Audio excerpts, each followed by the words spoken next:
할렐루야. 네, 이 새벽에 나오신 여러분들 환영하고 축복합니다. 오늘도 주님의 평화가 여러분의 심령과 가정에 임하기를 간절히 바랍니다. 자, 레위기 13장은 나병에 대해서 이제 말씀해 주고 있습니다. 어제는 정결한 것과 부정한 것, 먹을 수 있는 것과 먹어서는 안 되는 짐승이나 조류, 어류에 대해서 우리가 생각했고, 오늘은 이제 나병, 우리가 문둥병이라고 부르는 혹은 또 한센시 병이라고 부르는 이 병에 대해서 말씀하고 있습니다. 이 병이 걸리면 누구에게로 가느냐 하는 것입니다. 자, 우리 13장 1절 2절 말씀 한번 다시 읽어볼까요? 13장 1절 2절입니다. 시작.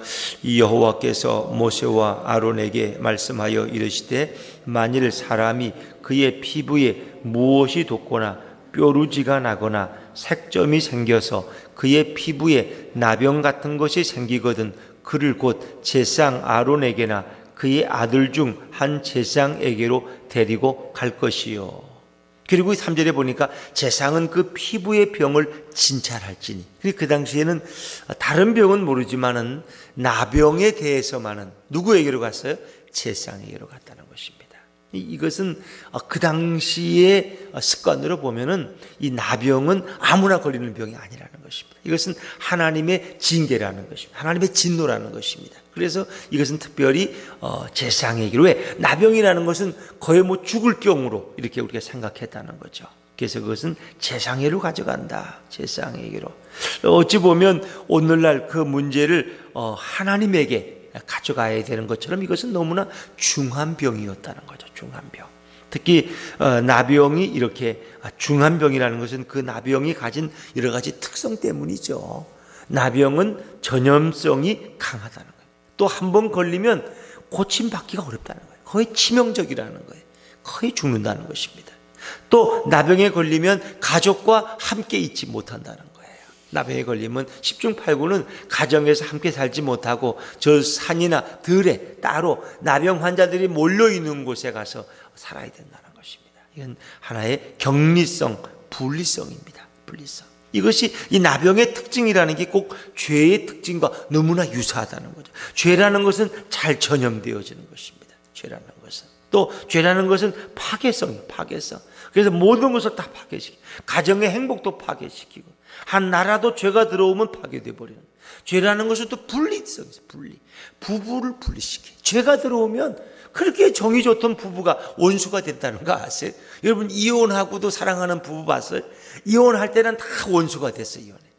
결혼할 때는 그렇게 없으면 못 사는데 이혼할 때는 죄가 들어와서, 물론 배우자의 부정 때문에 그럴 수도 있고 오해 때문에 그럴 수도 있어요. 그렇게 보기 싫다는 거예요. 뒷모습도 보기 싫대. 그냥 그가 쓰는 물건을 봐도 보기 싫다는 거예요. 그게 왜 그렇게 원수가 됐느냐는 거예요. 그 죄가 그렇다는 거예요. 죄라는 게 그렇게 무서운 거예요. 죄가 들어오면 한 나라가 쪼개어지고 세계가 분열되어지고 이 참 형제와 형제가 서로 원수가 된다는. 그래서 오죽에 있으면 여러분 창세기에 보면 제사를 드리고 나서 자기 제사는 하나님이 연락하지 않았다고 어떻게 됐어요? 그 동생을 미워하잖아요. 가인이 아벨을 미워하고 결국은 뭐예요? 저 동생 때문에 내 제사가 연락이 안 됐다는 거예요. 그 말이 안 되는 얘기잖아요. 그렇죠? 하나님은 다 제사를 받기 원하셔. 그게 뭐 아벨의 제사를 받으면 왜 가인의 제사를 물리지? 그게 아니거든요. 그런데 그렇게 가인이 오해하는 거예요. 죄가 들어오면 오해하는 것도 많고 섭섭하게 여기는 것도 많고 그래서 결국은 들에서 돌로 동생을 쳐서 죽이는 거예요. 뭐 이거는 말이 그저 돌로 쳐 죽이는 거지 그것을 뭐 표현한다면 죄의 결과라는 건 그렇게 무섭다는 거예요. 죄라는 것은 그렇게 심지어 뭐 고유정이 같은 사람은 자기 전 남편을 어떻게 하고 지금 남편을 어떻게 하고 자기 난 자식을 또 죽였다고 우리 그렇게 하지 않습니까? 이 참 무서운 거예요. 죄라는 것은 사람의 생명을 귀히 여기지 않는다는 것입니다. 자기 욕망을 이룰 수만 있다면 어떤 순간적인 감정 때문에 사람의 생명을 빼앗는 것에도 별로 관여치 않는다는 것입니다. 이것이 죄의 무서움이다. 죄의 무서움이다. 특히 이 나병의 특징 중에 하나는 통증을 못 느끼. 통증을. 그래서 나병 환자들은 이 온 손에 신경이 죽어서 마비되기 때문에 촛불에 대고 난로에 손을 대도 손이 막 지글지글 타도 그 뜨거운 걸 못 느낀다는 거예요. 그렇기 때문에 나병 환자들은 상처가 많아요. 왜? 가시를 만져도 이거 뭐 아픔을 못 느끼니까 피가 흘러도 그 아프지가 않은 거예요. 그래서 온몸에 상처가 나는 거예요. 우리는 뭐 뜨거운 물에다 뜨거워 하고 못 가자. 아파. 근데 안 그렇다는 거예요. 이게 나병이 그러니까 이 죄가 들어오면 뭐예요? 양심이 마비되어지는 거예요. 마비되어지는. 그 전혀 죄책감을 못 느끼는 거예요. 그러니까 그 뭐 여기 화성 살인 사건 요즘 이춘재 얘기가 또 이 동탄이 화성 아닙니까? 그러는데 그 뭐 사람을 그렇게 수없이 죽여도 양심의 가책을 전혀 못 느끼는. 자기는 할 일을 했다는 거예요. 할 일을 했다.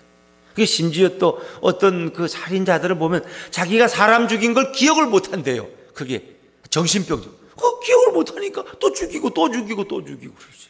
이게 사람이 이렇게 양심의 마비가 된다는 것처럼 비극적인 일이죠. 여러분 거짓말 잘하는 사람은요 거짓말을 할 때 양심의 가책을 안 느낍니다. 당연하게 여겨요. 계속 거짓말하는, 계속 거짓말에 또 거짓말. 이게 참 무서운 거예요. 이 죄예요, 죄.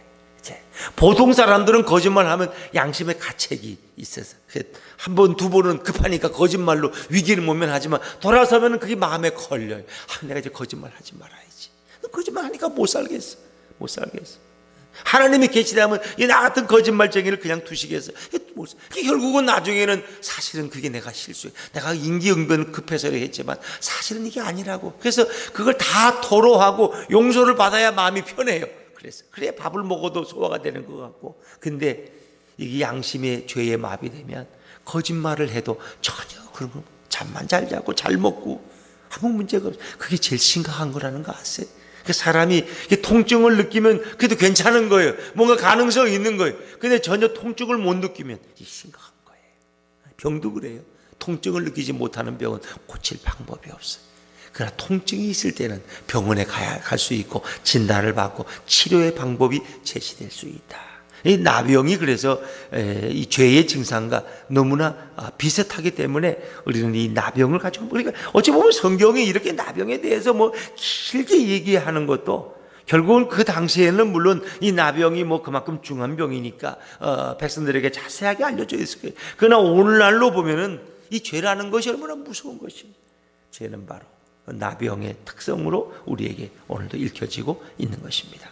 성경을 표면적으로만 읽으면 아이고 목사님 뭐 이거 나병에 대해 요즘 뭐 나병이 뭐 별로 소록도에 가야 나병 환자가 있지 뭐 보통 사람이야 뭐 이거 읽어 뭐 이 성경은 읽을 필요가 없는 거야 이거 이런 건 그냥 건너뛰면 돼 하고 그러지만 이거 하나하나는 뭘 가리키는 거예요?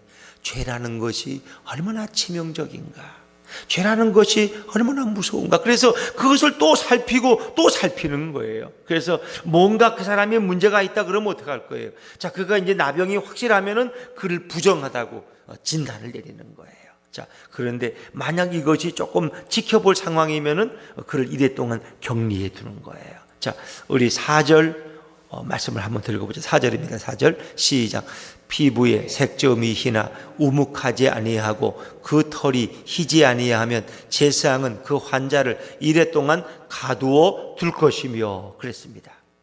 이 뭔가 이게 그러니까 이제 이 피부병 나병을 진단할 때 3절에 보니까 환부의 털이 휘어져야 돼요. 그리고 환부가 피부보다 우묵해졌으면 그를 되게 나병 환자라고 진단하고 그를 부정하다고 선언하는 거예요. 근데 4절에 보니까 색점은 희는데 무묵하진 않아요. 뭔가 이게 좀 부족해. 그러면 어떻게 해요? 이래 동안 가두어도 이걸 금고형이에요. 금고. 그래서 우리가 법정 용어의 금고에 처한다 그런 것을 가두어 두는 거예요. 다른 사람 격리시키는 거예요. 이래 동안 7일 동안 그를 가두어서 관찰하는 거예요. 자, 그리고는 또 이제 상시 그를 보낸 거죠. 그래서 5절 6절 말씀도 합니다. 5절 6절입니다. 시작. 이래 만에 제사장이 그를 진찰할지니 그가 보기에 그 환부가 변하지 아니하고 병색이 피부에 퍼지지 아니하였으면 제사장이 그를 또 이래 동안을 가두어 둘 것이며 이래 만에 제사장이 또 진찰할지니 그 환부가 열버졌고 병색이 피부에 퍼지지 아니하였으면 피부병이라 제사장이 그를 정하다 할 것이요 그의 옷을 빨 것이라 그리하면 정하리라.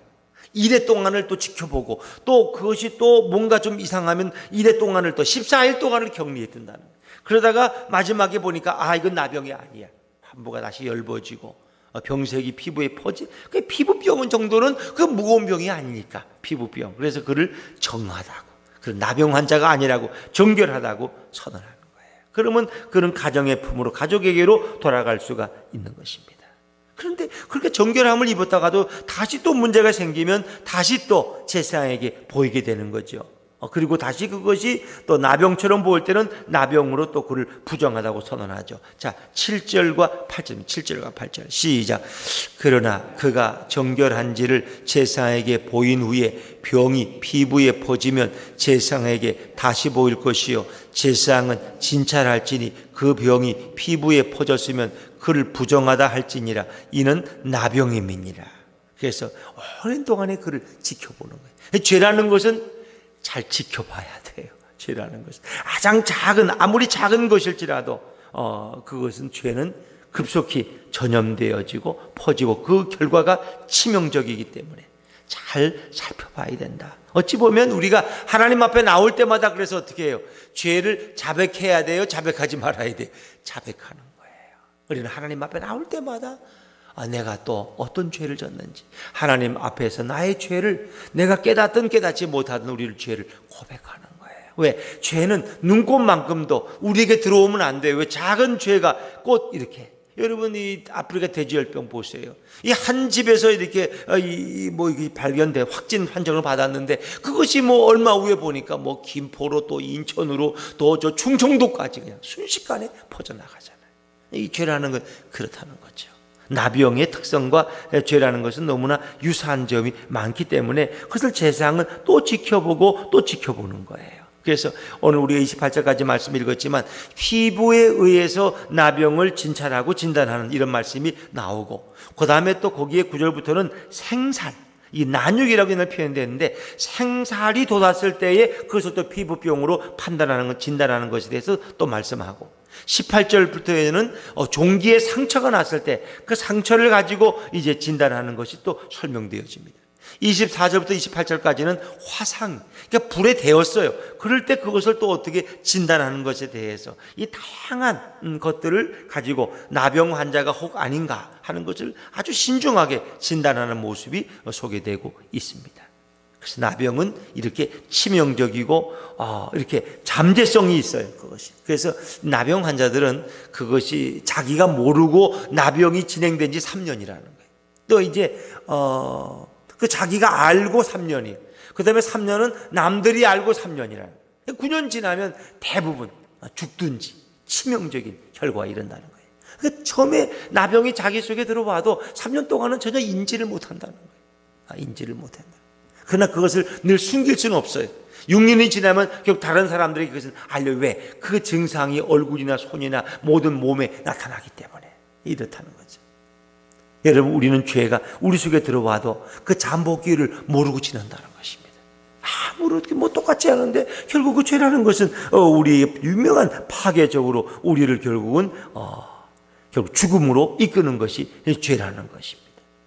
그래서 나병은 이 모든 것을 결국은 격리시키고, 환자와 결국 가족을 격리시키고 사회와 격리시키고, 그리고 나병 환자는 하나님의 성소에 나가서 예배할 수 없어요. 결국 하나님과 또 단절되는 거예요. 그것은 바로 죄의 부패성이나, 결국 이런 부정한 사람이 하나님 앞에 나가 예배할 수 없는, 죄가 하나님과 우리 사이를 가로막는 것과 너무나 유사한 그런 파괴적인 전염성을 가지고 있다는 거죠.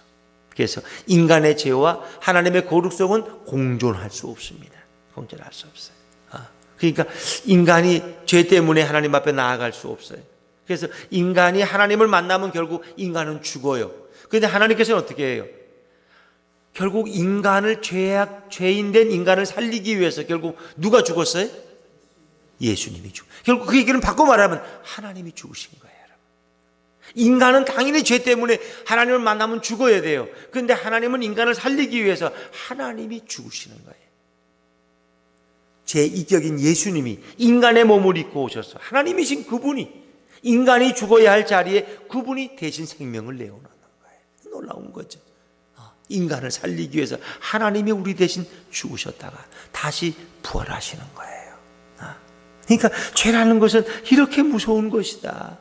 인간의 죄가 해결받기 위해서는 하나님이 죽으셔야 되는 그 고통과 수치와 모욕을 그분이 감당하셔야 되는. 여러분, 하나님이 사람들 앞에서 그분이 메시아라면 그분이 우리의 구원자인데 그분이 사람들 앞에서 맥없이 조롱을 당하고 채찍에 맞고 침뱉음을 당하고 십자가에 매달림을 당하고 얼마나 수치와 부끄러움이, 우리도 너무 수치와 부끄러움이 있으면은 그 죽고 싶잖아요. 그죠? 뭐 이렇게 부끄럽게 사느니 난 죽는 게 나아. 그 사람들 다 자살하잖아요. 너무 부끄러워서. 사람이라는 게 그렇다는 거예요. 그러나 죄라는 것은 결국은 그것이 해결되기 위해서는 하나님이 우리 대신 죽어야 되는, 그 수치와 모욕을 당해야 되는 그런 엄청난 대가를 치르지 않으면 우리 나병 같은 죄에서 나음을 받을 수가 없다는 것입니다. 그래서 오직 장차 임할 영원한 천국은 예수 그리스도의 보혈의 은총으로 깨끗이 씻음받은 자만이 들어갈 수 있는 것입니다. 결국 이 나병을 누가 해결할 수 있느냐? 예수 그리스도만이 해결할 수 있는 거예요. 그래서 그들은 먼저 제사장에게 가야 돼. 결국 예수 그리스도에게 우리의 죄를 가지고 와야 돼. 그래야 해결될 수 있어. 근데 이제 문제가 있어요. 이렇게 유명한 사람들이라든가 윤리 도덕이 아주 밝은 손봉호 장로님처럼, 서울대학 그 명예교수, 그분처럼 윤리 경실련을 이끌어가고 이런 분들은 자기가 죄인이라는 걸 인정하기 쉽지가 않아요. 왜? 너무나 자기 깨끗하게 살았거든, 자기는. 그래서 그분은 늘 목회자들이 뭔가 돈에 깨끗하지 않다, 교회가 어떻지 않다, 이제 그걸 많이 강조하다 보니 이제 그분이 그렇게 80년대 90년대 이제 그런 교회가 좀 거룩해져야 된다고 하는 걸 계속 강조하다 보니까 결국 이제 그 화살이 사람들의 인식 가운데 목사는 이래야 되는데 교회는 이래야 되는데 결국 이러지 못하기 때문에 맨날 돈 문제 무슨 문제 해서 결국 교회가 다시 돌에 맞는 또 그런 결과를 가져왔어요. 그러나 여러분, 물론 그분의 말씀이 틀린 건 아니에요. 교회는 또 그렇게 돼야 돼요. 성도들도 그렇게 살아야 돼요, 여러분. 그러나 우리는 깨끗해서 윤리적으로 흠이 없어서 도덕적으로 완전해서 구원받는 거예요? 아니에요. 예수님의 보혈로 구원받는 거예요. 그러니까 그분의 의도는 너무 좋은데 그것이 결국은 교회를 윤리와 도덕의 설교를 하는 곳으로 만들어 버렸어요, 목사님들. 그래서 교회는 구제해야 돼, 목사는 이렇게 해야 되고, 이런 자꾸 윤리와 규범을 가지고 설교하기 시작했어요. 하나님의 말씀을 설교하지 않고, 그것이 결국은 교회를 윤리적인 교회, 도덕적인 교회로 만들어버렸어요. 이게 또 문제예요. 우린 예수 그리스도의 보혈이. 그래서 아무리 그가 더럽고 추악한 인간일지라도 예수님 앞에 나오면, 가늠하다가 현장에 잡힌 그런 더럽고 추악한 여인도 예수님 앞에 오면 그 예수님의 보혈로, 예수님의 은혜로 죄가 용서받고, 나도 너를 정죄하지 아니하노니. 그렇지 않습니까, 여러분? 삭개오 같은 이렇게 손가락질을 받던 인간도 말이에요, 그 매국노 같은 인간도 예수님을 모시니까 그 집에 구원의 역사가 이루고 말이에요. 이게 기독교 아닙니까, 이게? 근데 자꾸 이렇게 유교의 규범처럼 자꾸 이렇게 윤리 도덕으로 자꾸 판단하다 보니까 이제 교인들도 윤리 도덕 교사가 됐어. 그들에게 누구를 닮아가는 거예요? 바리새인을 닮아가는 거예요, 바리새인들. 교인은 거짓말도 하면 안 되고, 교인은 어떻게 하면 되고, 어떻게 하면 되고, 이렇게 하다 보니까 자기는 그럴 능력이 없고, 자기적인 죄가 있으니까, 인간은 연약하니까, 그게 어떻게, 남들이 볼 때는 근사하게 보여야 돼. 그게 뭐예요? 바리새인을 닮아가는 거예요, 바리새인. 목사가 바리새인이 위선자가 되는 거예요. 교인들 앞에서는 자기는 돈도 안 좋아하고 여자도 안 좋아하고 이렇게 하는데 결국 뒷모습 보면 아니야. 돈을 너무 좋아해, 여자를 너무 좋아해. 그래가지고 이게 보통 한두 건이 아니야. 그래서 다 실망하는 거예요. 그러니까 우리가 바리새인을 닮아. 그러니까 바리새인들을 예수님이 오세요. 회칠한 무덤 같은 이 독사의 새끼들아. 그게 바로 우리가 먹어야 될 욕이라는 거예요. 그럼 예수님의 입에서 어떻게 그런 욕이 나왔겠어요, 쌍욕이. 그러니까 그들은 너무너무 가증하기 때문에 바리새인의 누룩을 조심하는, 자칫하면 목사가 위선자가 되고 바리새인처럼 되면 다 지옥 가는 거예요, 목사가. 사람들에게 근사하게 자기를 포장해. 아주 우리 목사님은 너무 훌륭하다고, 돈에 전혀 욕심도 없는 분이고, 신방 가면 그냥 돈을 턱턱 내서 가난한 사람은 다 도와주고, 목사님은 뭘 드시고 뭘 먹고 사는지 모르겠다고, 우리 목사님은 이슬만 먹고 사시는 모양이라고 이렇게 믿을 정도로 목사를 과대 포장. 근데 속으로 보면 아니야. 다 교회 돈을 빼돌려 가지고 자기 먹고 살 건 다 저축해 놨고 땅 사놨고 이 위선자를 만드는 거예요. 그 예를 드는 거예요, 제가 그냥.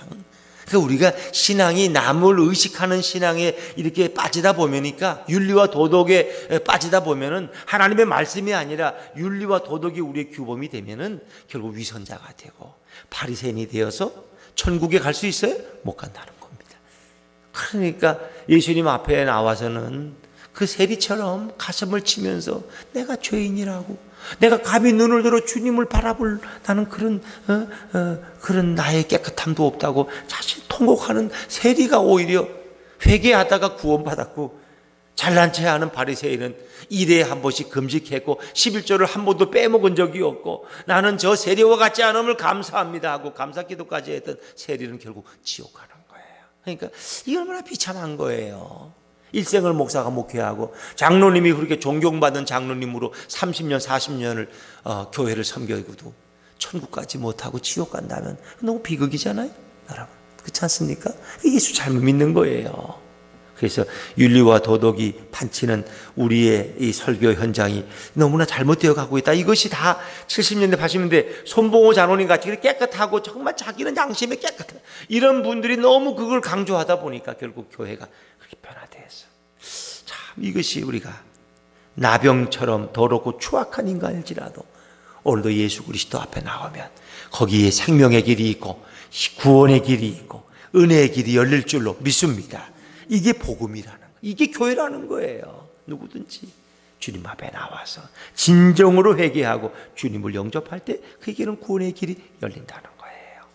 사랑하는 여러분, 죄는 오직 하나님만이 판단하실 수 있는 것입니다. 죄인된 우리 인간은 하나님 앞에서 판단받는 거지 사람이 판단할 수 없는 것입니다. 그래서 도덕과 윤리의 이런 신봉자들, 철학 신봉자들은 자신을 죄인으로 인정하지 않습니다. 죄인이라고, 내가 어떻게 죄인? 난 이렇게 깨끗하게 살았는데 다른 사람보다 나는 욕심도 안 내고 정결하고 돈에 관심도 없고 나는 이렇게 정결하게 살았는데 그 죄인이 아니에요. 그런 사람은 자기 의에 빠져가지고 예수가 필요 없어. 예수가 필요 없어. 그 얘기 마찬가지예요. 짐승으로 다 제사 드리면 죄가 용서받는데 예수님이 뭐 필요하냐고 똑같은 거예요. 나는 범죄한 적이 없고 나는 죄진 게 없는데 뭐 내가한테 예수가 뭐 필요 있어. 그 사람은 결국 구원받을 수 없는 거예요. 자기 의에 충만해가지고 결국 바리새인처럼 살다가 지옥 가는 불쌍한 인생이 될 수밖에 없다는 것입니다. 죄는 끊임없이 도전해요. 그래서 다 이렇게 정결하다고 판단을 받았는데 다시 며칠 후에 보면 다시 그것이 나병의 증세가 나타나는 거예요. 죄라는 것은 이렇게 집요하다는 거예요. 여러분, 요셉을 유혹했던 보디발의 부인이 얼마나 끊임없이 요셉을 유혹했어요. 삼손을 넘어뜨리려고 들릴라의 공격이 얼마나 끊임없이 집요했습니까? 그렇다는 것입니다. 그래서 우리는 늘 죄를 대해서 경각심을 가지고 하나님 앞에 나올 때마다 늘 자신의 양심을 살피고 그리고 죄인됨을 고백하고 죄를 회개해야 되는 그런 사람이 진정 예수님의 보혈의 은혜를 입을 수 있는 사람이다 하는 것입니다. 나병과 같은 죄를 우리에게서 찍어내 버리시고 그를 깨끗게 하시기 위해서 예수님이 보혈을 흘리시고 예수님만이 우리를 죄에서 구원하실 수 있는 거예요. 이 좋으신 예수님을 우리가 오늘도 찬양하고 그분을 믿고 감사할 수 있다는 게 얼마나 귀한 것입니까? 오늘 예수님 때문에 찬양하고 감사하는 복된 하루 되시기를 주의 이름으로 축원합니다. 기도하겠습니다.